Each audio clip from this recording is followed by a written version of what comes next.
Live from WTVO Rockford and your home team. Eyewitness News at 5 starts now. Parents line up hoping to pick up some baby formula. A local hospital's giveaway draws hundreds. Two parents tell us about their struggles to feed their babies. New details emerge in the Texas elementary school shooting. The mistake police admit shouldn't have been made. And area colleges get a boost in helping students achieve their educational goals. We break down more than $1 million coming to Highland, RVC, and Rockford University. Good evening, I'm Mimi Murphy. Parents continue to struggle finding formula for their babies, but they did get some help in their search. Nikel Delgado caught up with them at a formula giveaway at the Discovery Center this morning. Nikel, this is a big help for them. Mimi, I'm told many parents don't know where to go or what to do when it comes to feeding their babies. With this baby formula giveaway, two parents tell me this will help them a lot and to get a little longer on the shortage. I didn't have this problem obviously with the first one because that was over 5 years ago. So this is like a whole brand new thing. Marissa Jacobo is a mom of two, one who is just born 17 days ago. All her daughter can eat is formula, something Marissa can't find, aimed to the nationwide shortage. I can't breastfeed because of a medicine that I take, so I don't have that option. Which makes giveaways like this one a literal lifesaver. These samples of formula is enough to feed her baby for a couple of weeks. I drove to Byron to get formula a couple times because there is a grocery store that has it out there. But other than that, my mom has Google searched literally everywhere to try to find it, and there's nowhere. Car after car, box after box, healthcare workers handed out 3 kinds of popular baby formula brands: Enfamil, Gentilese, and Nutramigen. Among those lined up, Robert Martin, a father of twin 9-month-old boys. Formula pass out, that brought a lot of joy to my heart. Because we have so many people, as you can tell from the line of cars, we're not able to give out cases and cases, but you know, I'm hoping we're giving them enough to give them several days to a week's worth of formula. They obviously need to continue to look for it, but hopefully this is taking a little bit of stress off their plate. Marissa and Robert both hope that there can be more formula giveaways and the stores be stocked up again to buy formula. Yeah, it's definitely a struggle. But hopefully they can get stores stocked back up. If you weren't able to go down to the giveaway, reach out to your physician or pediatrician to get a sample formula. Mimi? All right, thanks, Nikel. Several state-line counties remain at a high community level for COVID, but cases are dropping across the state. Health leaders reported just under 37,000 cases this week. It had been above 40,000 for each of the previous 2 weeks. 45 counties across the state are still listed at medium or high levels. Right now, Winnebago, Boone, and Lee counties are high. That means the CDC recommends wearing masks indoors even if you've been vaccinated. Free COVID-19 testing is still available. Shield, Illinois is operating a site at the University of Illinois College of Medicine on Parkview Avenue. PCR saliva tests are available. Results are usually back within 24 hours. Normal hours are Monday through Friday, 8 to 5. The site will be closed Monday for the Memorial Day weekend. Law enforcement admits its officers should have acted sooner to take down the Texas elementary school gunman. Hey, from the benefit of hindsight, where I'm sitting now, of course it was not the right decision. It was a wrong decision, period. There's no excuse for that. That's Texas Department of Public Safety Director Stephen McGraw speaking about the incident. Commander's decision at the scene.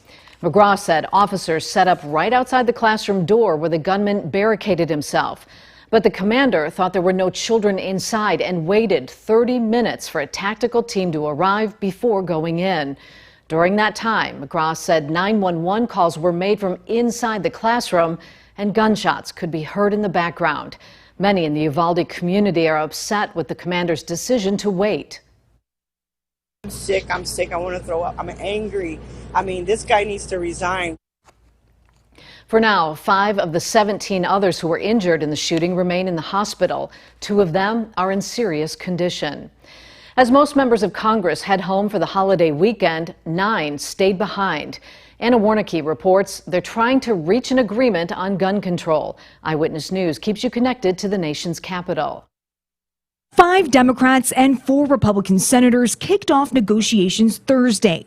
Their goal is to find a bipartisan solution to gun violence with the potential to pass Congress. This shouldn't be partisan. Democrats, including Ohio Senator Sherrod Brown, are pushing for expanded background checks, red flag laws, and a mandatory waiting period on gun purchases. And ultimately a banning of assault weapons. There's no reason civilians should be able to carry a gun that can kill 20 people in less than a minute. Texas Republican Senator John Cornyn, who is leading the Republican negotiations, says he's not taking anything off the table except denying Americans their Second Amendment right. I'm not interested in the same old tired talking points. I'm actually interested in what we can do to make the terrible events that occurred in Uvalde less likely in the future. The negotiations come as the National Rifle Association meets today for its annual convention in Houston. Restricting the fundamental human right of law-abiding Americans to defend themselves is not the answer. Democrats, including Texas Congresswoman Sheila Jackson Lee, criticized Texas Governor Greg Abbott for speaking at the event just hours after meeting with the families of the victims of Tuesday's mass shooting. The mockery of feeling empathy and feeling outrage and speaking at the NRA in my district in Houston is a hypocrisy that should not stand. That's Anna Warnicki reporting. Right now, hundreds of protesters have gathered outside the NRA convention in Houston. Inside the convention, Senator Ted Cruz just finished speaking. Former President Donald Trump is expected to speak at some point as well. Low-income and first-generation area high school students get some help to get to college. The U.S. Department of Education gave nearly $900,000 in grants to Highland Community College and Rock Valley College. RVC will use the money to create a program targeting 60 students at East and Auburn high schools. Highland will also help 60 students from the Upward Bound program. The money will be used to provide tutoring and advising. Rockford University received funding of its own, courtesy of a former graduate. In honor of his late wife, an anonymous donor gave the school $700,000. The money will go toward a scholarship for female students studying humanities. More drivers will be on the road this holiday weekend. Gas prices won't make it cheap for them to get around. Coming up next, one Illinois congressman's plan to help offset higher gas prices and why Republicans say it's a short-sighted solution.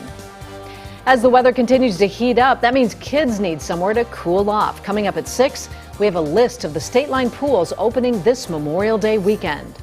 After a few gloomy and even some stormy days, our unofficial start to summer will be much warmer with temperatures near the 90-degree mark. I'll have all the details coming up in just a few minutes. You're watching Eyewitness News, your home team with Eric Wilson, Mimi Murphy, Scott Leber, and meteorologist Jordan Wolf.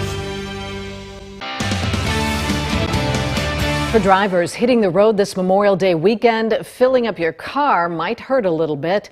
AAA reports the average price for a gallon of gas in Rockford is $4.86. That's 10 cents below the state average. You're in luck, though, if you're headed to Wisconsin. Gas prices there are $4.34 a gallon. Democratic and Republican congressmen agree something needs to be done to give drivers a break, but they can't agree on how. Illinois Democrat Sean Casten is working on a proposal to give every American $500 to help. He says the money would come from repealing billions in tax subsidies for oil companies. My goodness, let's take some of that back and give it back to the American people, because they're not using it to drill. They're using it to pay out dividends to their shareholders. Republicans say this plan will actually hurt the oil industry. Florida Senator Rick Scott believes companies will just increase prices if they miss out on tax relief. They want to take your money and go give more money out instead of solving the problem. We know what we have to do. Become energy independent. Prices will come down. Scott is referring to a Republican push calling on President Biden to reverse the pause on new oil drilling on federal lands. The Biden administration has agreed to partially resume those operations next month, but Republicans say a partial solution isn't enough.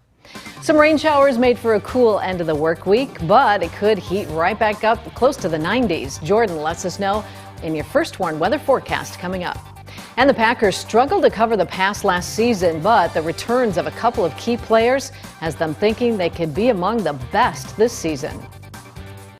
Now, your first warn weather forecast from meteorologist Jordan Wolf. Well, the gloomy conditions that we have been dealing with over the last few days are slowly improving with some sunshine that's even coming out, especially to areas to the west here this afternoon. That low pressure system that's been impacting us for the last few days finally spinning off across just north of Cincinnati with that upper level low situated right about there. We're continuing to see those improving conditions with even some sunshine coming out here locally though. Look at the big difference with temperatures. This is where that low pressure and all that cloud cover was situated, but just behind that, temperatures made it up into the 80s, even near the 90-degree mark where that sunshine and warm south air was definitely located. Locally right now, we still are seeing those temperatures that are in the 60s, now 63 in Rockford, 65 though in Freeport, and we're up to 69 in Galena. So definitely some improving conditions where the sun is starting to come out and temperatures are already warming. Here's a live look outside the SkyTrack camera out in Freeport. Plenty of blue sky now working its way in after that cloud cover is now working its way out. We'll continue to see those improving conditions later on tonight and clearing skies as well. Officially, we are all the way down to the 50-degree mark here in Rockford. We will see some potential for some patchy fog to develop early on tomorrow morning and later on tonight because temperatures will drop down near where that dew point is currently located. But that quickly is to burn off as we'll get back up into the upper 70s tomorrow, officially 78 degrees, a lot more sunshine that will also be working its way in for the afternoon and evening. We will continue to see those clearing skies here on Futurecast. We're seeing those temperatures that will drop back down near that 50-degree mark. We're quick to rise back up into the upper 70s for the day tomorrow. Just a few clouds that will be rolling on through during the afternoon. We will see a slight chance for some rain showers late into Sunday morning, but that's not really a very big chance, especially a Futurecast here. But look at these temperatures back into Sunday all the way up into the mid, even upper 80s with a very strong south wind and definitely some warming temperatures for the holiday weekend. We check out our holiday forecast here officially for Saturday. We're at 78 degrees with partly cloudy skies. Sunday, we're all the way up to 86 with mostly sunny skies. And then we're at 89 degrees, almost to the 90-degree mark for our official holiday there on Memorial Day for Monday. So definitely some improving conditions compared to what we've had over the last few days. And that's all because of this jet stream particular pattern that we are watching. Here's that low pressure system that's been bringing us these stormy, gloomy conditions the last few days. As that continues to push off to the east, we see a ridge that develops or a lifting of the jet stream, and that's where it's going to bring us those warmer conditions for the next couple of days and even into the early part of next week. But then what comes up also must come down because we have this trough that'll work its way through, and that'll bring a cold front in, and that'll continue to see some definitely progressing improvements. We'll see another storm system that'll come in and a cold front that will come with it, and there's some chance for some rain showers and even some storms as well. So we will see those temperatures that will rise up near that 90-degree mark for Monday and Tuesday, but then that cold front brings us back down into the 70s for the back half of the week and into next weekend. After this, we will continue to see those temperatures that will be below average with Climate Prediction Center forecasting some below normal conditions into the first week of June. 7-day forecast continuing to show temperatures that will rise into the 80s for the beginning part of the week and early next week. We're up into the upper 80s near the 90-degree mark, but some storm chances and a cold front brings our temperatures back down into the 70s into next weekend. All right, thanks, Jordan. One of the most exciting water shows in the state line is back. The Ski Broncs kick off their latest season tonight at Shorewood Park in Loves Park.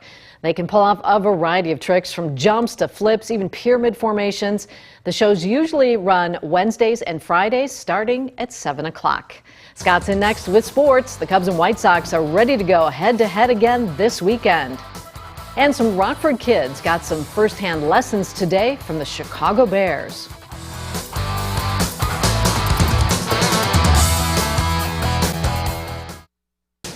Now sports with sports director Scott Leber. Memorial Weekend will be packed with major sporting events, NBA playoffs, Stanley Cup hockey, the Indy 500 and Coca-Cola 600, and another Crosstown Classic series between the White Sox and the Cubs. We'll play two games tomorrow night and Sunday afternoon at Guaranteed Rate Field. The starting pitchers tomorrow night will be Keegan Thompson and Johnny Cueto. Earlier this month, the White Sox swept their two-game series at Wrigley Field. Both teams are trying to bounce back from harsh losses. The Cubs lost their last game to the Reds 20-5. The Sox lost last night to Boston 16-7. Tomorrow's game will be shown on Fox 39. You can see that starting at 6 o'clock. Yeah, the Packers receiving corps is a huge question mark going into the upcoming NFL season. On the flip side, the guys on defense who cover receivers for the Packers, the defensive secondary, might be the best in the NFL. With the return to health of Jair Alexander, plus Darnell Savage, Rasul Douglas, Adrian Amos, and last year's top pick Eric Stokes, the Packers are loaded with Pro Bowl caliber players. I feel like we could be a real good secondary to where, like, I know how all of us work. I know how all of us go compete day in and day out and how we want the best for all of us. So, like, hey, we can be one of the best DBs in this whole league. We just got to go out there and do it. How about this? Some Rockford kids got to feel what it's like to be a Chicago Bear today. Students from Ellis Elementary School and Lewis Lemon Elementary School were invited to Lake Forest for the Bears Mini Monsters Clinic. It was held inside at the Walter Payton Center. The kids were put through non-contact drills by the Bears rookie players. The clinic emphasized the importance of physical activity, healthy eating, and proper hydration. Receiver Vellis Jones was impressed with the kids. Man, they naturals out here. I said check the footwork. Check the footwork. They were smooth with it going through. Attention to detail is key, and they got it. Man, working with the kids is all about the kids. The kids are the future. What a thrill for those kids. That's sports. We'll be right back. Jordan, we'll have a final look at weather in just a moment, but first, here's a look at what's to come on News Nation tonight. The Texas Rangers say the children memorialized behind me in Uvalde, Texas, didn't have to die. Who failed them and what the mistakes mean for your kids' safety everywhere in the country. That's On Balance. Here's Dan Abrams. Thanks, Leland. Tonight on Dan Abrams Live on News Nation. Lawmakers cursing up a storm at one another on social media and even face-to-face. It's happening much more than ever, and it sure isn't helping. Is it due to a lack of ideas or just trying to be the loudest voice in the room? That's tonight on Dan Abrams Live. That's coming up tonight on the fastest growing cable news network in America, News Nation. It's available on the cable and satellite stations you see here, or you can head to newsnation.com. Jordan's back with another look at that forecast, and boy, it's clearing out really nicely now. I know, those blue skies are definitely coming out from west to east. Rockford here, we might see some sunshine before the sun sets later on this evening. We're seeing all the rain showers now moving off into Indiana on the first floor interactive radar from Rockford Auto Glass and more. Those improving conditions, though, continue into the weekend. The holiday weekend looking much warmer. We're up near the 90-degree mark through Sunday, Monday, and Tuesday. Definitely seeing those sunnier conditions, but then a cold front comes through Tuesday and Wednesday, and that gives us a couple chances for some storms we have to watch out for later on into the back half of the week. Only drops our temperatures back down into the 70s, which is much closer to where we should be for this time of year, but we're looking dry heading into next weekend. Sounds good. All right, thanks, Jordan, and thanks for joining us. Have a good evening.